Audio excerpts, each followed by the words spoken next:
Hello everyone, আসসালামু আলাইকুম। আশা করি সবাই ভালো আছেন। আজকে আমি তৈরি করব চিংড়ি মাছের শুটকি ভর্তা। তো প্রথমে কিছু শুটকি মাছ আমি শুকনো খোলায় টেলে নিচ্ছি।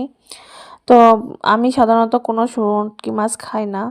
এই চিংড়ি শুটকিটাই শুধুমাত্র আমার অনেক পছন্দ। আমি ঢাকায় এক ভাবির কাছ থেকে এই চিংড়ি মাছের শুটকিটা খাওয়া শিখছিলাম।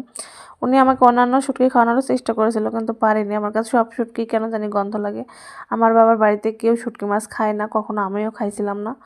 এজন্য আমাদের এদিকে মানে শুটকি মাছ খাওয়ার চল আর কি কম।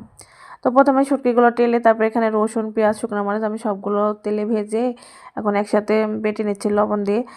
আর চিংড়ি মাছগুলো আমি টালা নেওয়ার পরে ঝাঁঝরি চালনিটাতে আমি সবগুলো সুন্দরভাবে চেলে নিয়েছিলাম, যাতে বালু টালু থাকলে বের হয়ে যায়। তারপরে আমি পরিষ্কার পানি দিয়ে ধুয়ে নিয়েছিলাম।